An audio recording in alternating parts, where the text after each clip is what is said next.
Yes, yes, yes. Welcome to our homecoming. Your homecoming celebration. We'd like to continue to feature the band this morning, and our next musical selection was near and dear to our founding minister, Dr. Kennedy Schultz, and to the Atlanta Church of Religious Science. This is Roger and Hammerstein's "Oh, What a Beautiful Morning." And joining our band this morning is our multi-instrumentalist, Marla Feeney. Yes, on bass, Fuji Fujimoto. On percussion, Emrah Kotan. And on keyboards, Darren Ginn. Welcome. Oh, what a beautiful morning.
And it is always, always a beautiful morning. And sometimes we need to be encouraged and reminded and have our spiritual Windex out to be able to see it. And Spiritual Living Center of Atlanta has been supplying spiritual Windex for 37 years.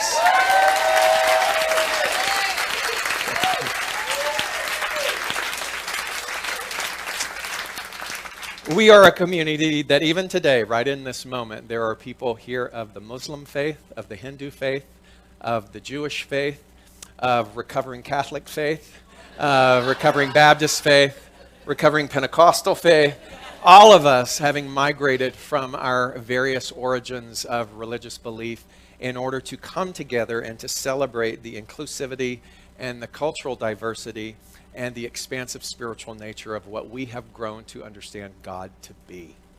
That means that in this room right now, there are people of all those varying faiths. There are men and women, there are old and young, there are mothers and fathers, there are family, there is the LGBTQ community who represents so beautifully. And I have no idea of any other spot in this amazing city where that kind of collective continues to champion one another day after day after day after day after day.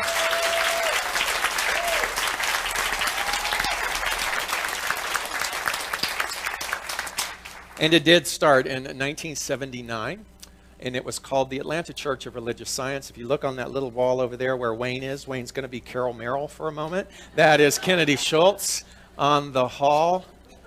It was from a divine idea instilled within him and a small collective of people who were in recovery that decided that they wanted to meet on a Sunday at the Admiral Benbow Inn here in Atlanta.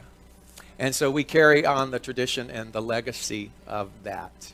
And you'll get to hear many more stories and experience that. But we have migrated from the classical piano accompaniment that you heard that was there in the beginning to this amazing creative arts program under the tutelage of Penelope Williams, all of which, again, we get to experience in all of its fullness today. But what we always do before anything else is we center ourselves in prayer. And today I'm delighted to invite one of our practitioners, Idella Veal, to lead us in our anniversary homecoming spiritual mind treatment. Good morning, good morning. Good morning. Today is the day that God hath made, and we are rejoicing and so glad in it. I ask that you sit in your seats very tall, clear your laps, feet flat on the floor. Let's breathe in a few deep breaths. Inhale. Exhale. Breathe in again the breath of life. And add to that breath a nice big smile. It's a day to be grateful and thankful for. And I will say this prayer in first person, and I ask that you receive whatever works for you in words that I speak in your life. This is what I know and what I recognize, that God is all there is, and all there is God. God is everywhere, all the time, all-knowing, and all-powerful. God is the supreme power and force in this universe. God is the president, the governor, the mayor, the CEO, and the manager of this universe, this world, and all there is. I am one with this forever evolving power of oneness and allness. I am the individualization of God, and I unify with God. And I invite the fullest expression of God in and through all. God is the source of my power. God is the source of my health, the love that flows through my life, the wealth and the strength of my life.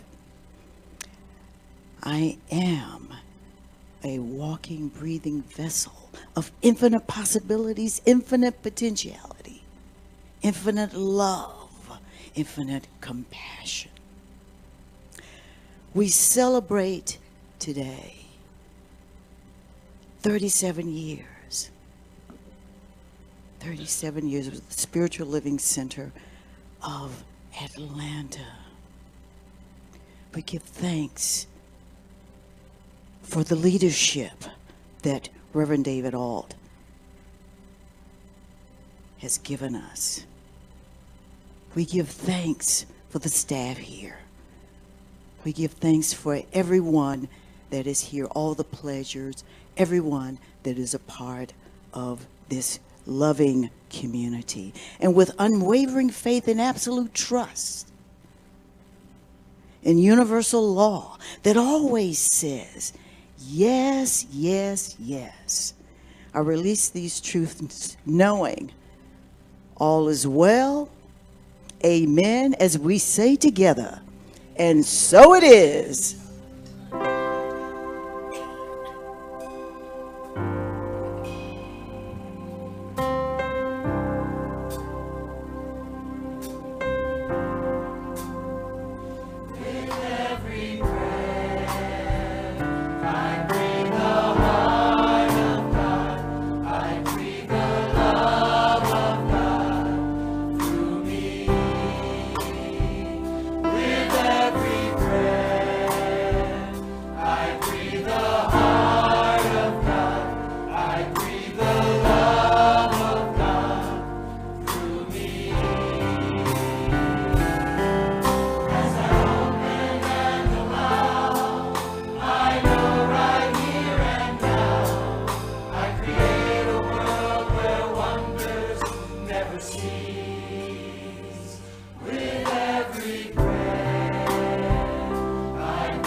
these magnificent beings in this, make this choir.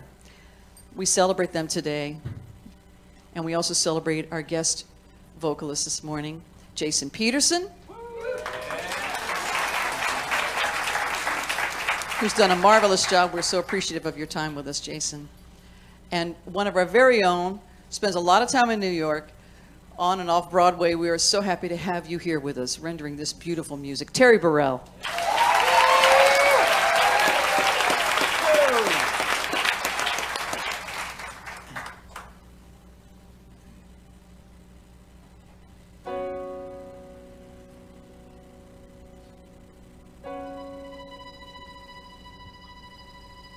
Dear God,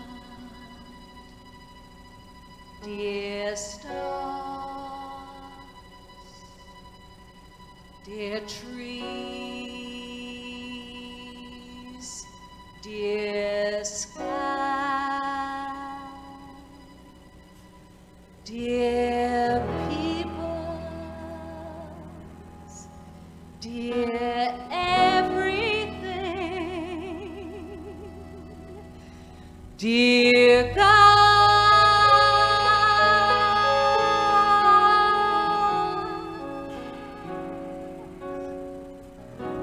God is inside me, and everyone that was or ever will be. I came into this world with God, and when I finally looked inside, I found it just as close as my breath is to me. Rising, rising like the sun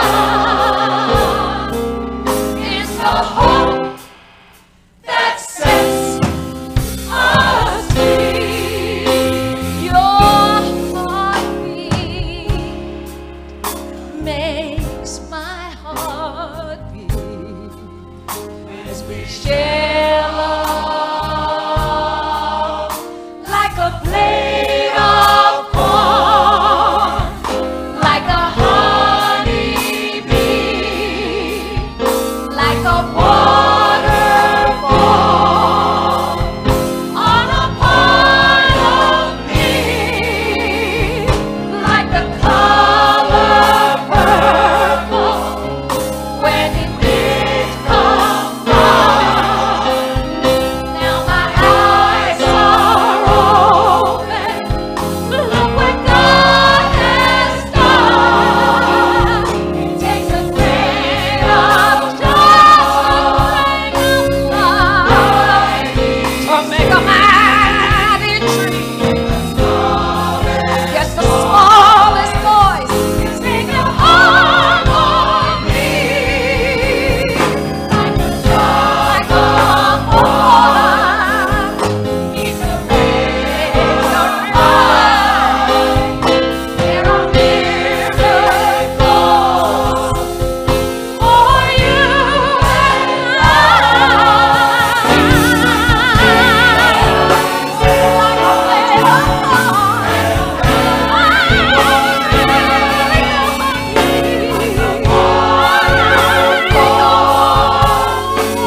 And what I was afraid was going to happen happened. Whoever in first service took my notes, oh well.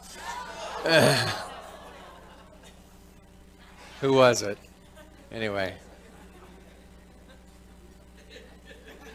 So,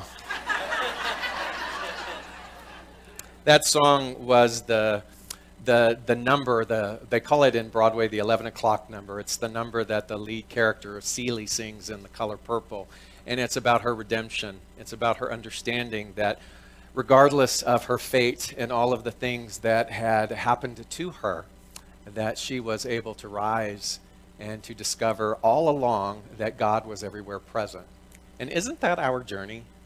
Isn't that the same thing that you and I are looking at, working with, and upholding on a daily basis? It's what we as a individually, but we as a community have done for 37 years.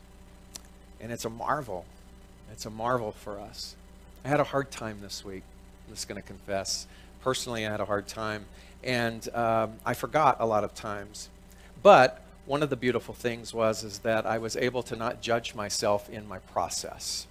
If you've heard me speak anytime recently, I've been a big advocate for feeling your feelings. And what I love is that we are, as I said before, so mixed. There are people all in this room who voted on both sides. And what we begin to realize and understand is that there is a divine order. And what I'm actually excited about is that we no longer have the ability to sit on the sidelines. So when a parent came to me this week and said, what do I tell my children, my daughter? And we worked through that. She came back to me and she said, my daughter's response was this, what are we going to do about it?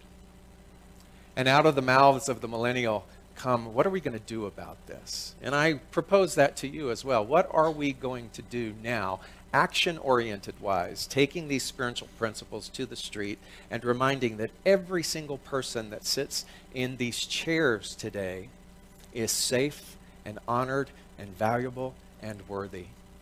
And I know that wherever you are in the world, if you think about Spiritual Living Center of Atlanta, think of it as a lighthouse. You know what a lighthouse does, right? It illuminates even through the worst of forgetfulness, even through whatever metaphoric or real storm that you and I might feel that we are experiencing. That we begin to understand and know the truth of who and what we are. And so, in an odd way, that which we call God does work in very mysterious ways. And you and I are family. And you and I are family. So in my weak spots this week, I felt I felt fearful, I felt anxious. I didn't know quite what to do. And I was thinking and reaching and searching for some kind of parable that would remind me of truth. And you know, in Scripture, there is the story about the lily of the field. And what do you know about the lily of the field? That it doesn't toil or spin or worry. I was toiling, I was spinning, and I was worrying. I was not a very good lily.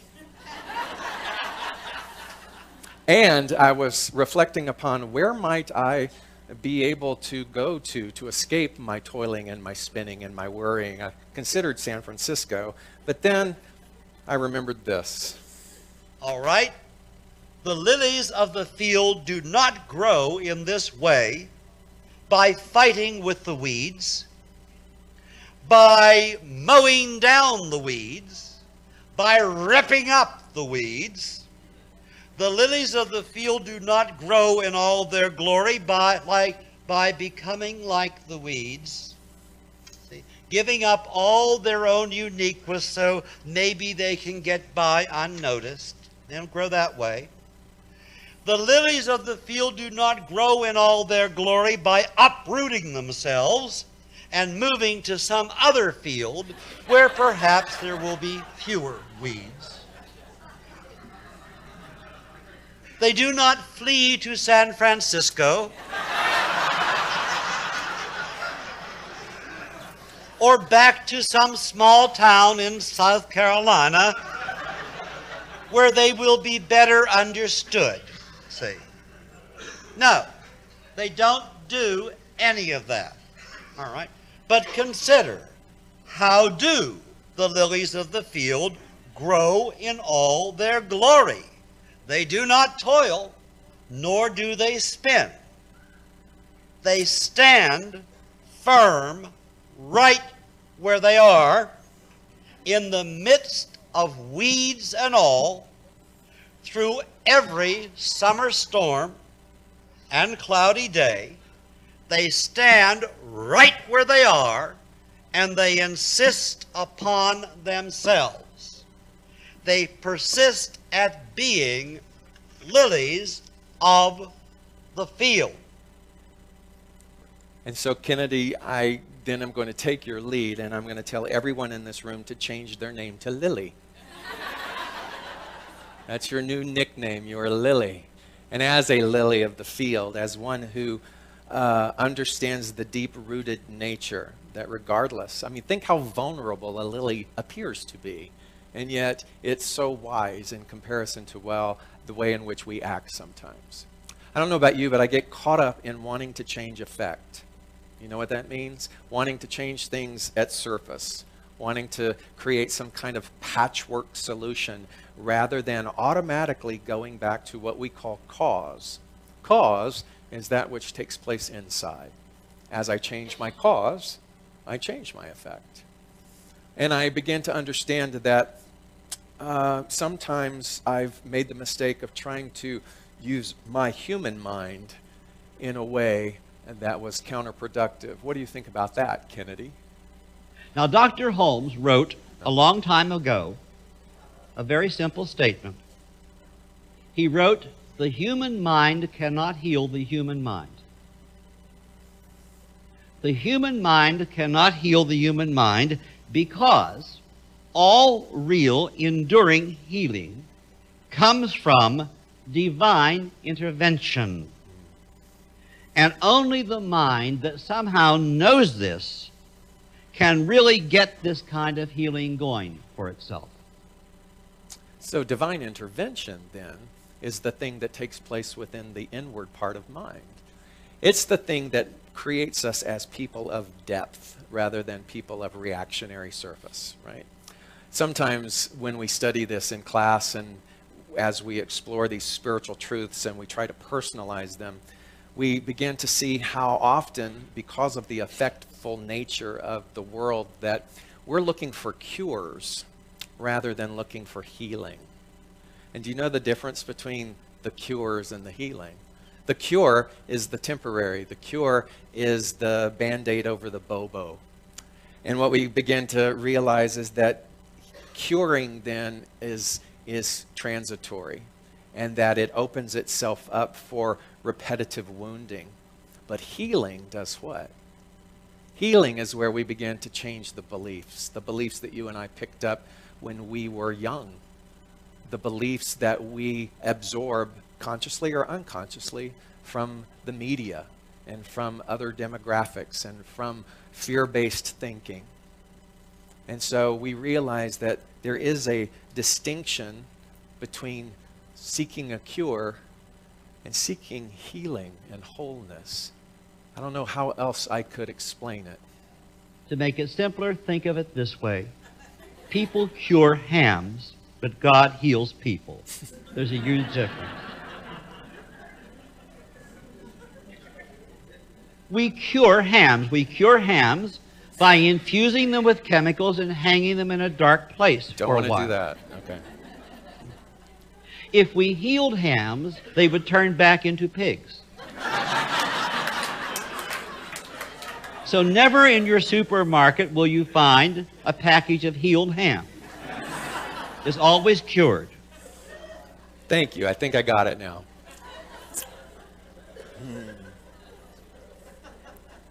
And things have changed since the opening of those doors in 1979. You would think, because we say that it was held at the Admiral Benbow Inn, that it was actually held in maybe like a conference room or something. But it wasn't. It was actually held in a renovated hotel room with a spinet piano.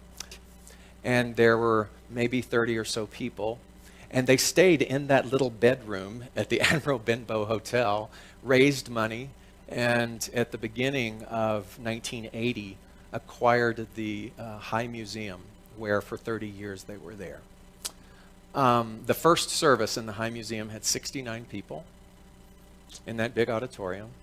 And it continued to grow and to mature and to multiply and to spread. And they used what they had at the time. They didn't have the internet back then. They had volunteers who would come and who would lick stamps and send postcard reminders around a table as they ate Chinese food, I was told. And they thought of ways in order to sustain the message throughout the week. We still try to find a way to sustain the message throughout the week. But what do we have today that they didn't have?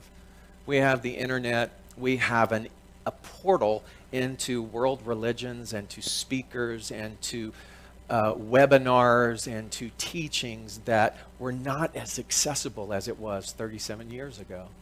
We have affirmations pouring out. We have all kinds of things at our assistance. And 37 years ago, they didn't do all of that. So they thought, how can we best create and sustain the message that the people are hearing on a Sunday? When we first started the church in 1979, of course, we didn't know anything about how to do a church or a church service or anything else. And we said, well, what can we do to make people feel at home on Sunday and to indicate to them that we're interested in participating in their ongoing growth? And two of the things that came to mind was, well, when people come into the auditorium and we hand them their program, let's give them something tangible that they can take away with them and make use of. And of course, the two tangible things that you get every Sunday is, first of all, the treatment request card, which is your opportunity to get some treatment done on your behalf. And secondly, the little affirmation of the week, because we find that people go out of here just flying on Sunday morning sometime because they've really got themselves pretty well established in some great ideas, and then they go home. Or they go to work, or they otherwise get involved in the world, and the world starts telling them about a bunch of different stuff. And the different stuff that the world tells us is not always very flattering, or very encouraging, or very hopeful. And on top of that, none of it's true. So it does us very well to have some help in getting reestablished in some kind of a decent line of thinking in the midst of it all. And so as we think about the ways today that we remind ourselves also through community. Many of us have established accountability partners, or prayer partners, contacts, where we call one another. And when we are in the presence of that vibration and we are in the presence of communication, we speak truth to one another to remind ourselves of what is working as opposed to what isn't working. And I know of nothing more sophisticated than that, the simplicity of reminding one another what is working as opposed to what isn't working. I'm always amazed that when I have you guys do that with one another, and I time you, and I say, don't stop till I stop you, and people have that panicked look in their face, that as they get going, suddenly they remember how much actually is working. And on this homecoming day, that word is remarkable, homecoming. It's multifaceted and it's nuanced because we are constantly coming home to ourselves spiritually. There are people in here, and I'm actually going to ask them to stand, who are veterans who came home. And boy, are we glad for that. If you are a veteran, would you stand so we can celebrate and honor your homecoming?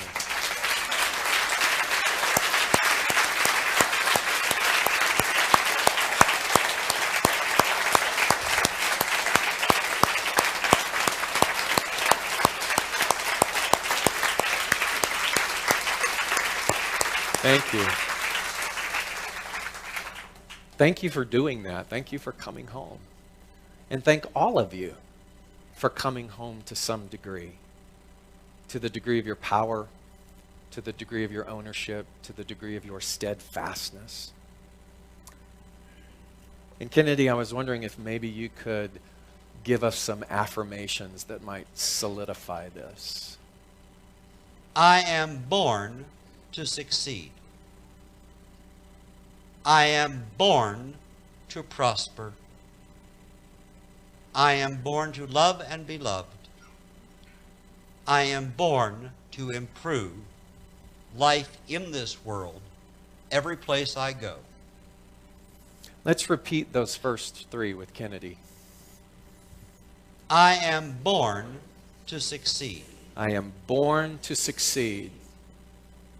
I am born to prosper.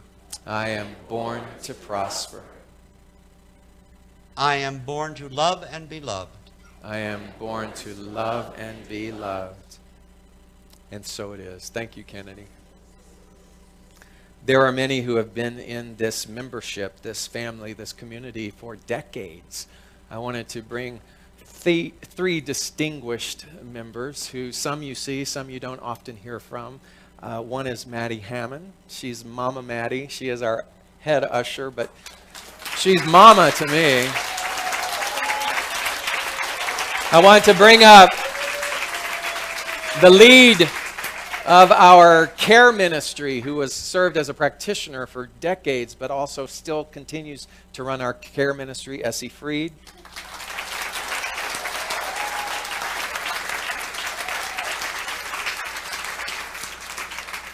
And one of the longest members, if not the most handsome member of Spiritual Living Center of Atlanta, Richard Kelly.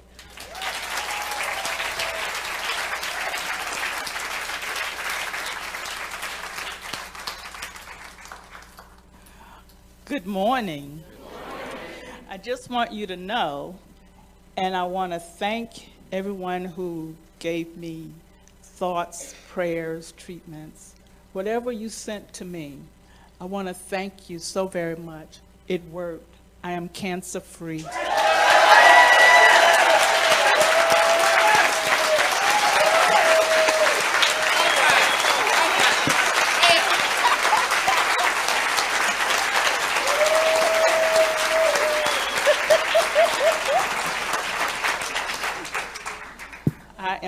I am truly blessed. Thank you so much. Okay, so I've been told that I've got to tighten this up.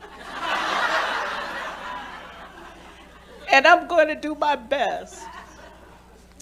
So let me start this way by telling you that my husband has been in this teaching for quite a while. I was a Methodist. But our cousin suggested that we attend this church she was attending, which was at that time the Atlanta Church of Religious Science. And she suggested that my husband come to the church at the Woodruff Arts Center and hear this gentleman speak. So she said, get there early, because if you don't, you'll have to return the following Sunday, or you'll have to sit in the aisles. People were sitting in the aisles, you know, when my husband and I were attending service. So we got there early. Yes, people were sitting in the aisles, but we enjoyed the talk. And I told my husband, I think I want to come back again. And then the following Sunday, I said, I think I want to come back again. And 30 years later, here I am. I keep coming back.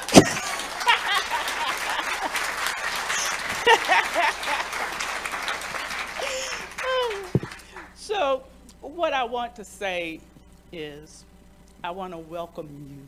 I want to welcome you. You're coming home. Kennedy would be proud. He would be proud.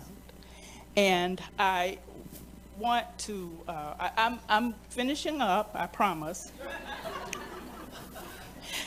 I lied.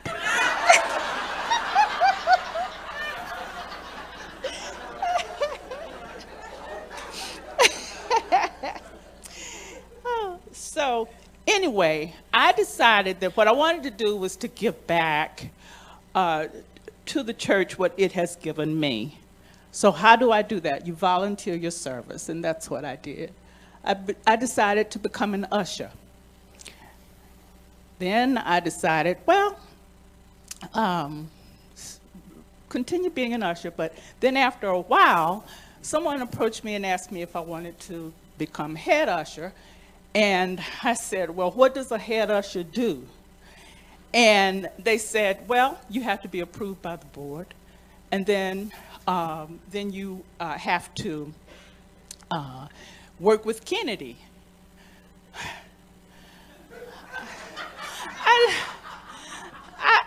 I feared working with Kennedy, and I said, what if he doesn't like me? What if, and I'm just doing all this what if.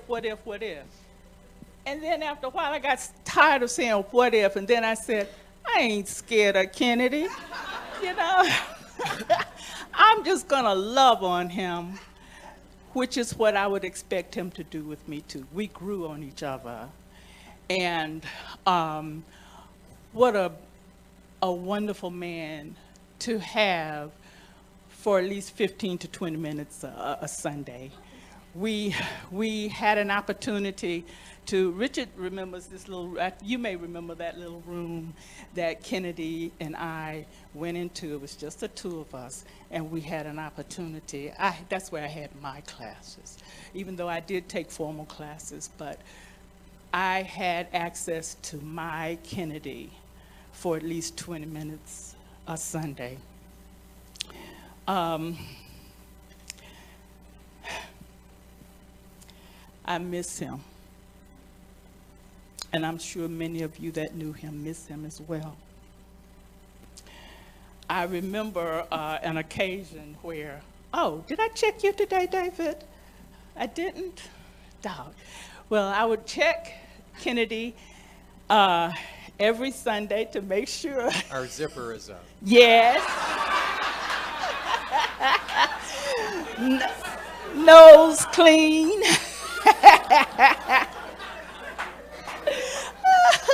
I love my job. All right, and thank you, Maddie. Okay.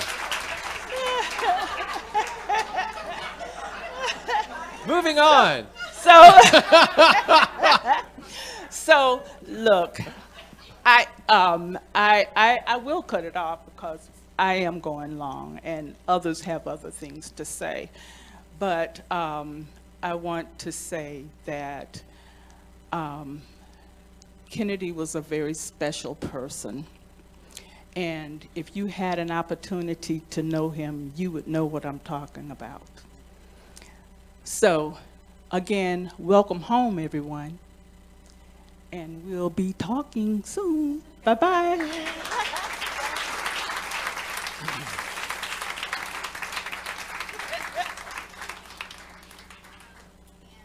Kennedy loved his Maddie.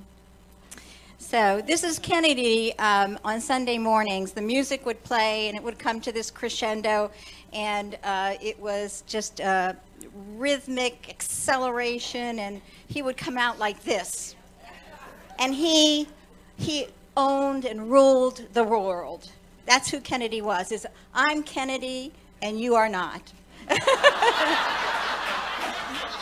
No, seriously, he did have an ego, and we loved, or I really loved his ego. I thought it was great, and I still do. It was very, very difficult for me to talk about Kennedy for several years. Probably the last couple of years I stopped crying as much, but it was difficult to even hear his name because he was my first minister. I'm of the Jewish faith, so I usually had rabbis, and Kennedy was the first minister, and I embraced that. But we did have little cards for treatment requests, and Kennedy sent me letters. It's from the Atlanta Church of Religious Science, and I kept them. So they mean a lot to me. But one request was about job or profession that I wanted, and I didn't know what I wanted. So last time I lost this in the first service rather, so let me make sure that I don't lose it in this service. I think I'm going to lose it again. I'm not going to stop. Anyway, what Kennedy did say was that he treated for me, and to keep my eyes open. And I think I went back to school just for a little while, and I found my true profession. And I started that back in 1984, and I'm still going strong. So Kennedy's treatments, he knew. I mean, he just really knew. There wasn't a doubt in his mind. In fact, when my husband Alton was in class with Kennedy, he said to Kennedy, "Now, you may not know the answer to this question." And yeah, you're right, laugh about that. And it was like Kennedy looked at him and said, "How dare you think that I don't know the answer to that question?" He didn't say that, but that's again, if looks can kill, my husband would not be here today. Truly, truly. But Kennedy was, as some people thought, unflappable until April the 1st came around, April Fool's Day, and I was there in class. And so Kennedy, he was teaching us for about an hour, and then he stopped to break. And then I went up to him, and nobody was around, and I said, "Kennedy, your fly is down." And Kennedy went and turned around like a gentleman to zip up his fly, which was not unzipped. And then he turned around and he looked at me and he went like this. So he became flappable that day. But I do want to say that I, like so many others, are so honored to know and respect and love Kennedy Schultz. Again, he was my first, and he was the greatest, so I thank you all for listening. Oh, one more thing. If I wouldn't be here if it wasn't for my sister, oh, she's crying, for my sister Sherry. I didn't want to miss this, and she flew in from Maryland so I could be here today, so thank you.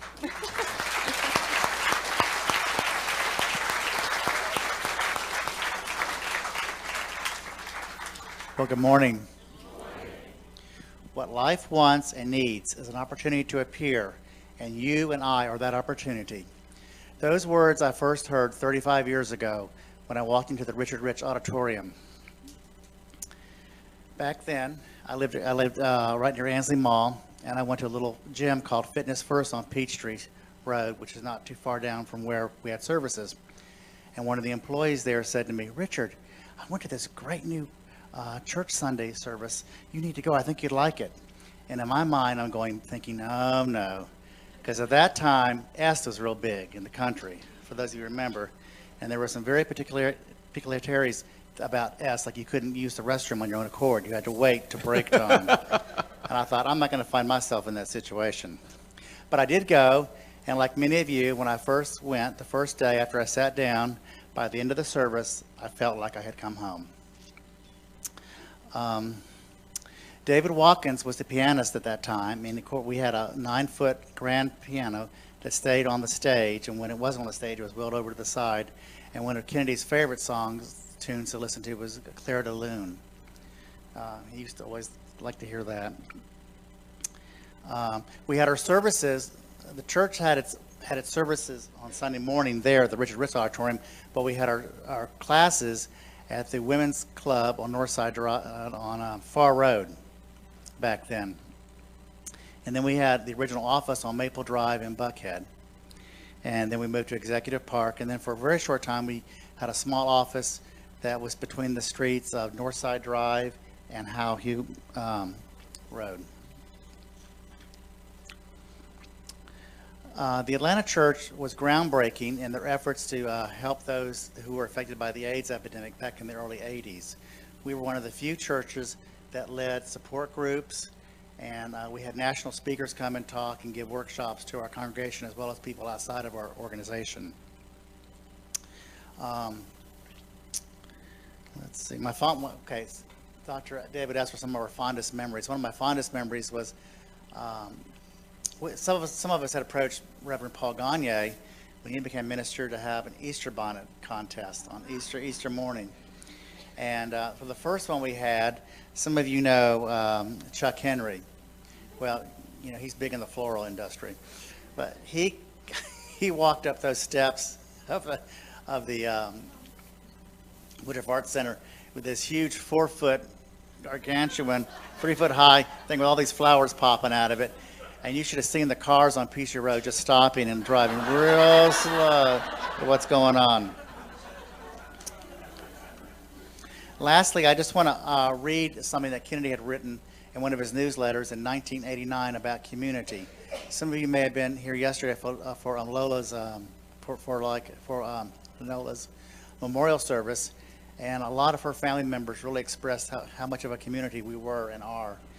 And I felt like this would be a good segue into that. I'm just going to read a couple paragraphs. He wrote, let's see, let me find my glasses. He wrote, "It makes me very happy to look at the crowds as they pour into our lobby after every Sunday service and realize this applies to us all, the Atlanta Church of Religious Science as well.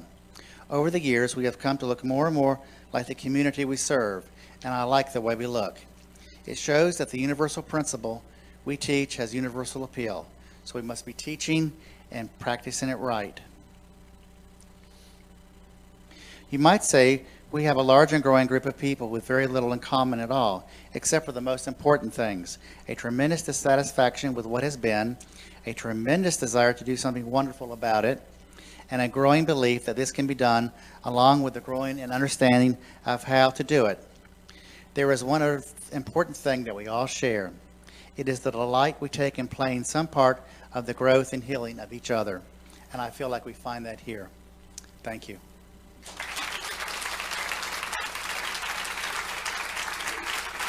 Thank you all. I do want Richard to share with you the title of one of Kennedy's most successful talk series. What was it called? On the mic.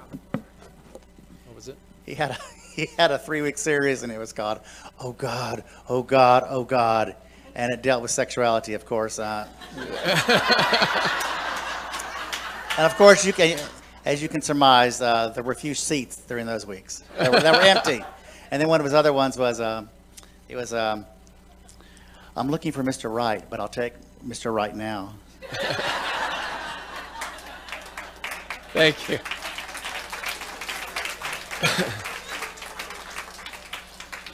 You hear us talk often about classes and how you have the opportunity to come and to reconnect and remember in consciousness what these spiritual truths are all about.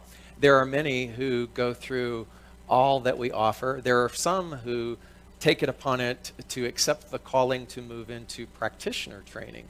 And then there are a select few who decide that they want to go on the wild and wacky ride of investing in the ministerial training. I want to call up Reverend Avon Drummond. Reverend Avon was a reverend when I actually got here, so I inherited her. But what I'm proud to tell you is that just last month, she became ordained.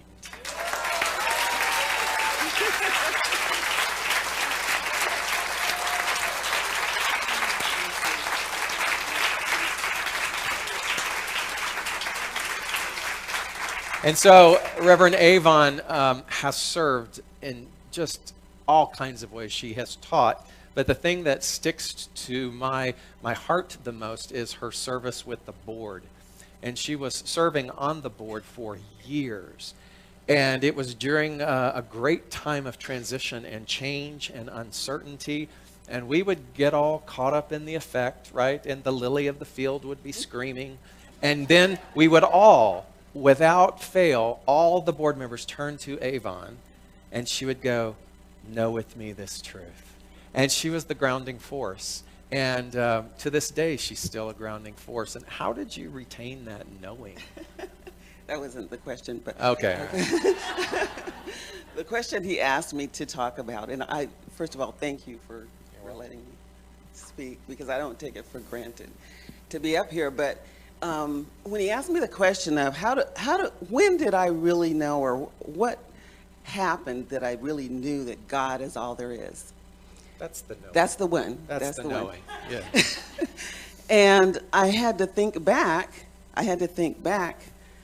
When that happened, because I've been in this teaching since 1980, and you know, sometimes when you do something for so long, you kind of forget where it started. But for me, it started when I was about 10 years old, and my mother and father used to drop me off at the Lutheran church. The whole time that I was there, I started there, I went to school there, all through elementary school, and I would sit in the congregation, and the pastor would talk about hell and the devil and fire and brimstone. And it really never affected me, but I remember very clearly looking to the right of me and thinking, I wonder, and there were speakers up above, and I thought, is that where the devil is? Because it just, like, I wonder if he's in there. And so I kind of decided that he must be coming out of there, out of the speakers.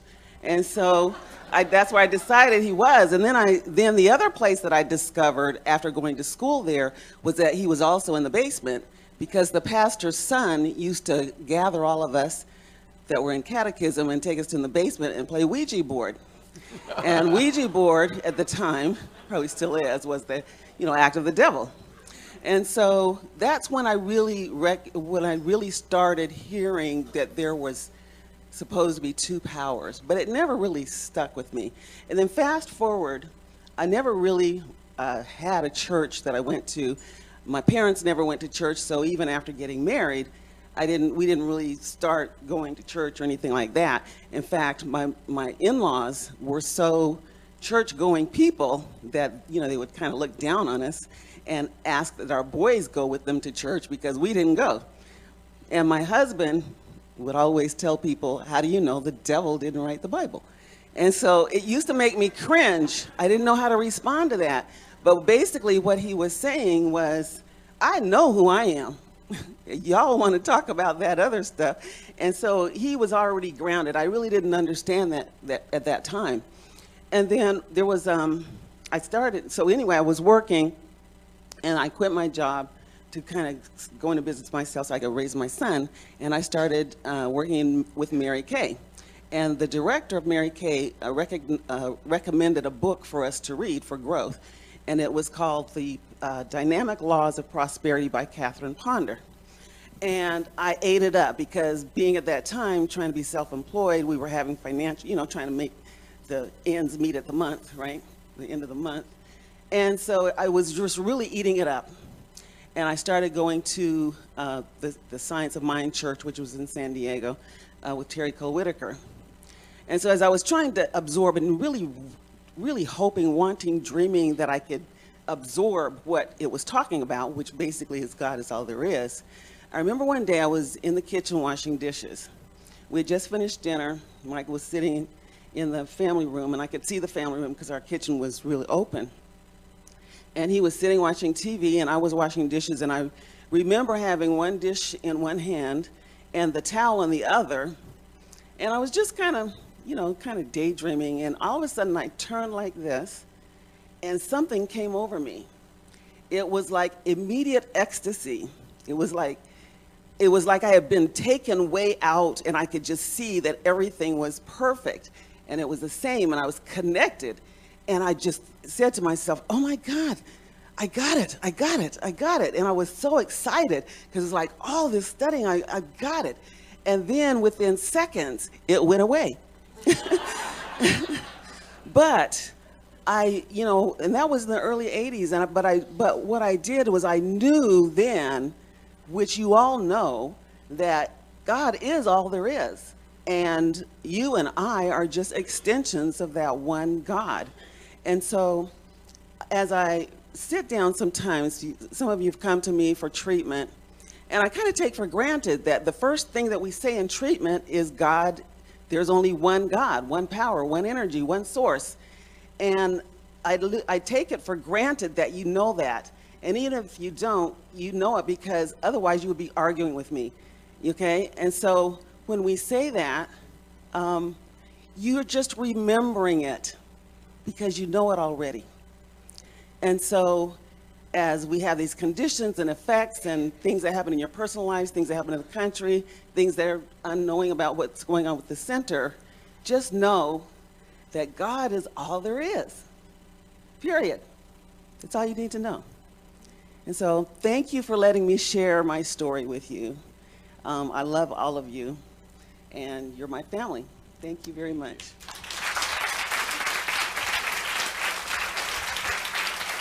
And in addition to Reverend Avon, there was also Reverend Susan Zoller, who came. And graduating this year, our new Reverend Lane Morgan.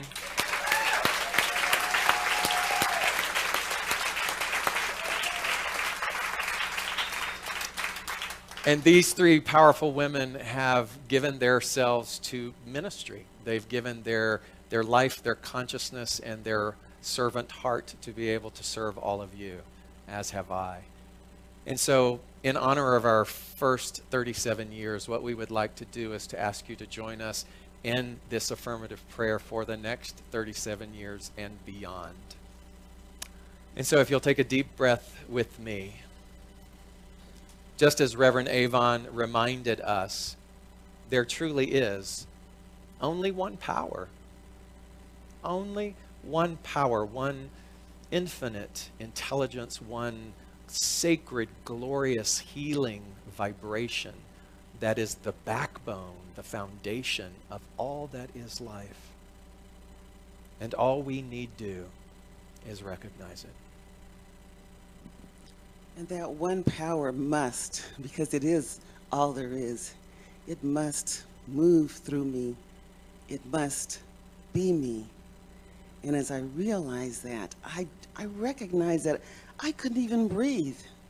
I couldn't even hear. I couldn't even see. There is that power that is moving me, that's animating me, and that is moving through every situation, every condition, every effect.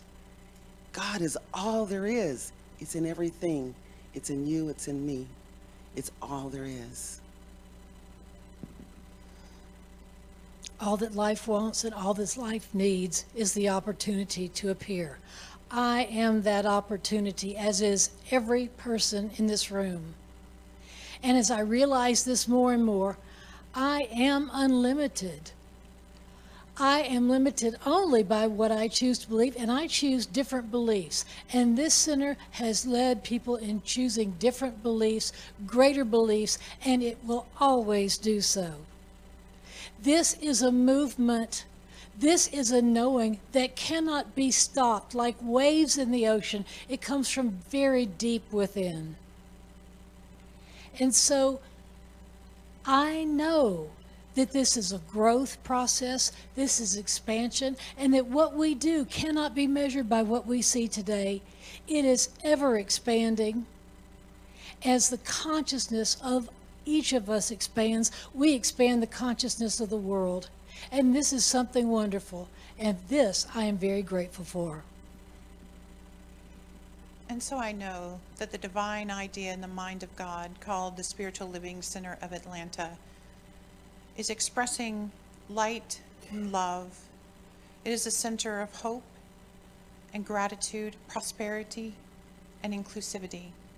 And I know that we have expressed as such for 37 years. And I know that as we move forward, day after day, year after year, into the eternal now, we continue to express as such. I am so grateful for this spiritual home. I'm so grateful for each one present. I'm so grateful for the opportunity to walk this path called life with each one. And with that grateful heart, I release my word into the law, knowing that it is absolutely the experience to the degree that we align ourselves to it. I know that God does its thing effortlessly and easily, and we all affirm together. And so it is. Thank you. And so lastly, I want to recognize and honor Reverend Paul Gagne, who served as minister here for 11 years after Kennedy's retirement and then his transition. And there's an urban legend about Kennedy, and I wanted to clarify it with his still surviving partner, Wayne, but I hesitated because it's such a great urban legend that if it wasn't true, I was going to tell it anyway. And it's this: when he lived in New York City before he moved to Atlanta, he was varnishing his floors, And instead of starting in the far corner and working towards the doorway, he started at the doorway and worked his way back, and all of a sudden found himself stuck. And the radio was on. And a telecast, a preacher, actually it was a Science of Mind minister in New York City by the name of Raymond Charles Barker. His radio program was on, and Kennedy was forced to stand in the corner and to listen. And that was his awakening. All of us are being forced into a corner, and that's not a bad thing. It's a beautiful thing, because it is in that corner that says, you and I are ready, and it's time to take action. May we all uphold that and say yes. Happy anniversary. Happy homecoming.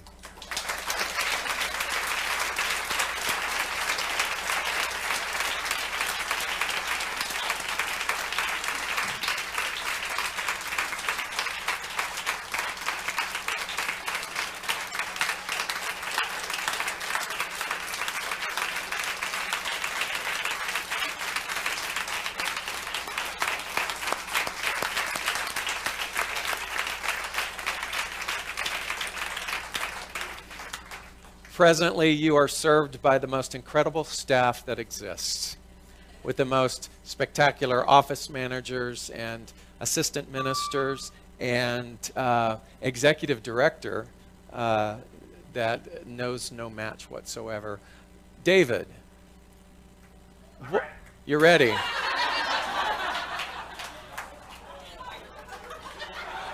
What do you got?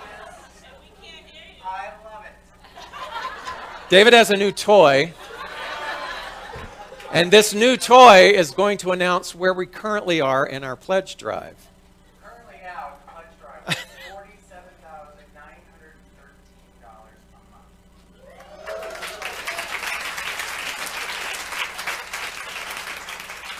The goal was $50,000, so we're not quite there yet. Today, yes. So it's not over. It's not over. We still have the extended invitation for you to become a pledger. All that means is that you make a monthly commitment to us so that we can continue from next year through the next 37 years to be able to offer you the finest in remembering the highest and best truths that you know. Thank you. And as the ushers prepare to do that, and to take your gifts of tithes and donations, it is my honor to invite back up here the evolution of the creative arts program of Spiritual Living Center of Atlanta. Please welcome back the Sound of Light Choir.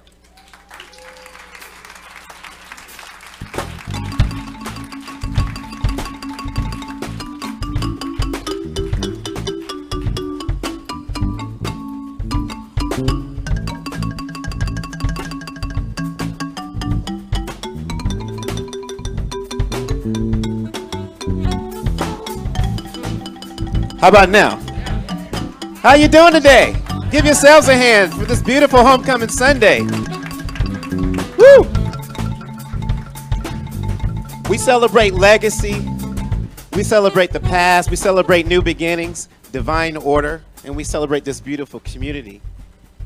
And we decided as a creative arts team that we wanted to dwell on the theme of imagination. And what we know is all thoughts are creative, and how we choose to think creates our personal experience no matter what. So we thought we would just hang and have a little jam session. Will you join us in on that? All right, we got a star lineup that's going to help us. The lovely composer, singer, songwriter Diane Durrett. We also have with us former contestant of The Voice, singer, songwriter, and composer Nick Hagelin. Give it up. Our awesome house band.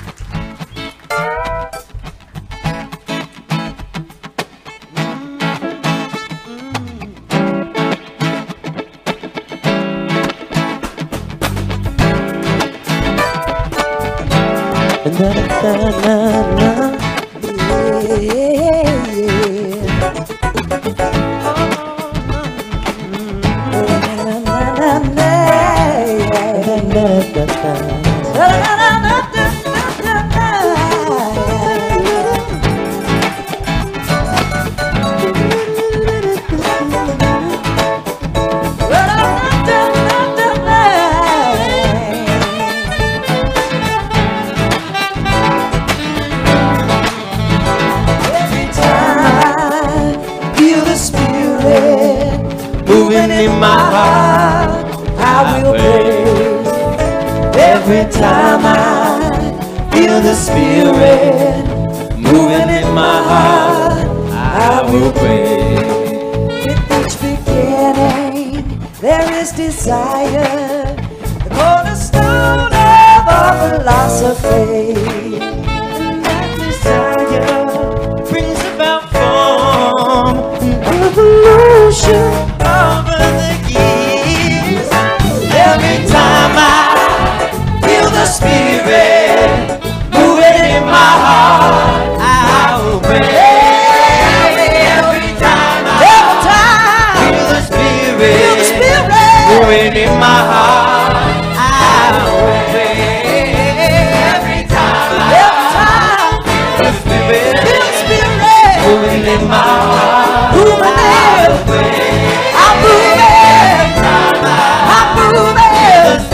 Feel the Spirit in my heart, I will praise. I said I feel the Spirit.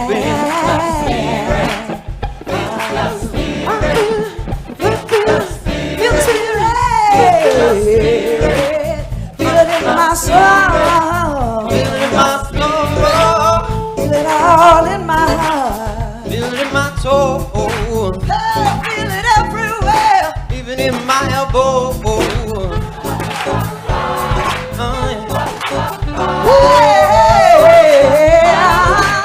Feel the Spirit.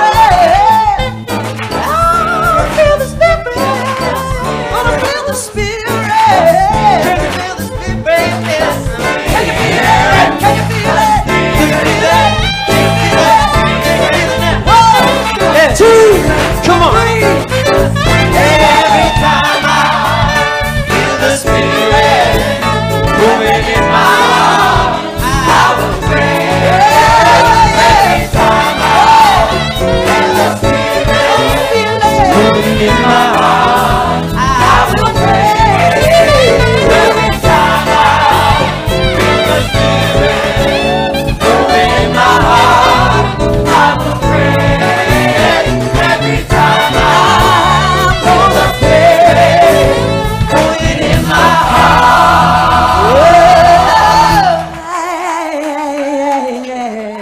I will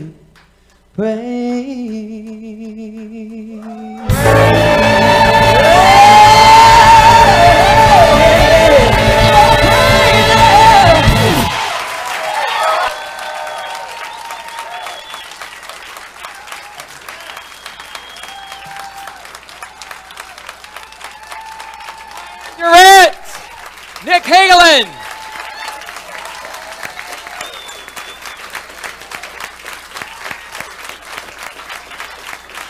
Jason Peterson. Terry Burrell. Marla Feeney. Fuji Fujimoto. Imra Kotan. Darren Gann. And Penelope Williams.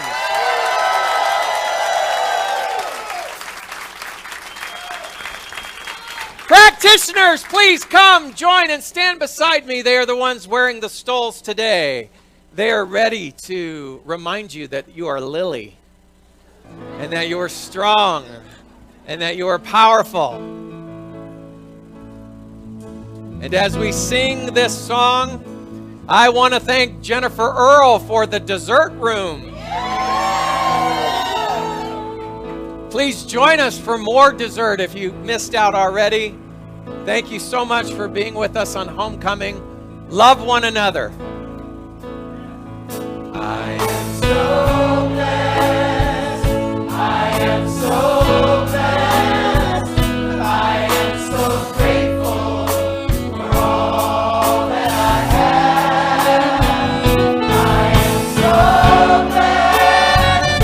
I am so blessed. I am so grateful.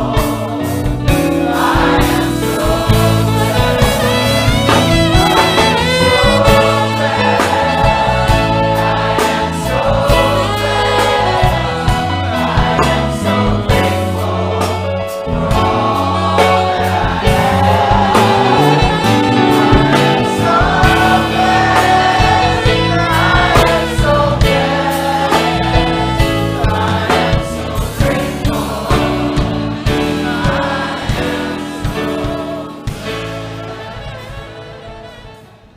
Hi, I'm David Ault, and I simply want to say thanks. Thanks for taking the time to watch our broadcast here at Spiritual Living Center of Atlanta. We have a vision, and that vision is to reawaken all to their spiritual magnificence. And one of the ways that we are able to do that is through this very medium of broadcasting. So if you got anything out of this, if you felt in any way inspired, or if something spoke to you directly, then I extend an invitation to you to become a part of our family by donating. And there are many ways in order for you to be able to do that. One is to simply go to our website at slca.com, and there you will find all different kinds of prompts that will help you support what it is that we are doing here in Atlanta. One way is to become a pledger. That means that you decide on a monthly basis that you are going to help us with this vision. Another way is to donate through our management system called Fellowship One, another through PayPal, and another even easier way is on your cell phone. You can do what's called text to tithe, and that number is 404-796-7030. Again, thank you so much for your support, and I invite you to come back weekly to see what it is that we're up to. Blessings.